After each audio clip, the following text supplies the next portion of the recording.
Assalomu alaykum va rahmatullohi aka-ukalar. GX460 2021 premium degan pozitsiyadagi mashina ekan.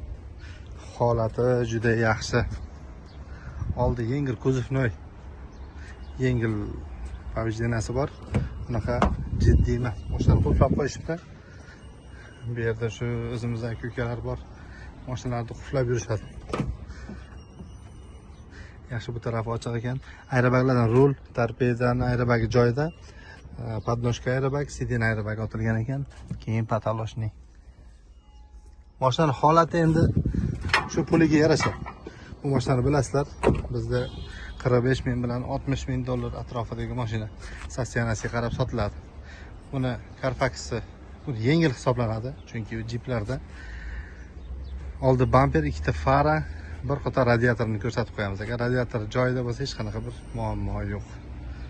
Kimga qiziq bo'lsa, bizga aloqaga chiqinglar, mashinani olib sizlarga jo'natib beramiz. Zo'r mashina. Assalomu alaykum va rahmatullohi akalar, ukalar. Ajoyib ko'nalardan biri elektrik kar. Ya'ni to'kib yuradi. Bizga ham kelib qoldi bu mashinalardan juda ko'p. Dubizmdan yoki mashina kejidan ko'rsanglar 45 ming bilan 50 ming dollar atrofida bizda bozor bahosi ekan. Mashinaning ishi shu krilosi. Aslan orqa krilosini o'nglatish kerak yoki kesib almashtiradi buni. Orqa bamper, orqa stop olish kerak. Qolgan hamma yo'q joyida. Mashinani o'tgan kuni probegini ko'rganimda 21 ming shunaqa probegida bu. 2024, ya'ni 8300 dollardan chiqqan. 11 ming dollarga sotilganini ko'rdik, shunaqa pozitsiyadagi konani. Bu ham shu 11 ming bilan 11,5 ming o'rtasida bersa kerak. Hech bir airbaglar otilmagan mashinani. O'ta yaxshi holatda. Holati. Airbaglardan shu patoloshni va sidin airbag. Ya'ni rul, torpeda airbaglar nazarda tutdik, airbag otilmagan deganda. Jiddiy ishi yo'q. 360 kameralari bor, podogreflari bor, panoramnik krisha, romlari ham aynali ekan.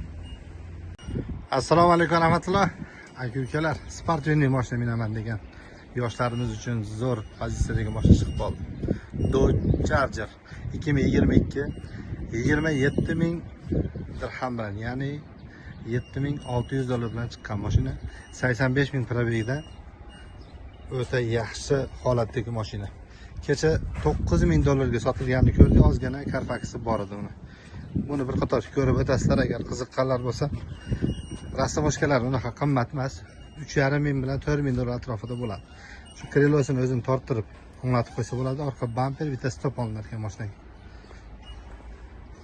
Sportvenniy mashinalarni minib qiziqadigan odamlar maza qiladi. Men o'zim o'tganda minib ko'rdim bulardan bitasini Mustang'ini. U 2 eshikli edi, bu 4 eshik ekan. Yana ham maza qilib minasizlar. Mashina full option mashina, lyuklari bor.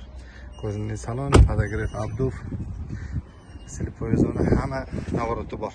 Agar qiziqqanlar bo'lsa, bizga aloqaga chiqinglar. Mashinamiz juda yengil Carfax'da, yengil pul bilan chiqibdi.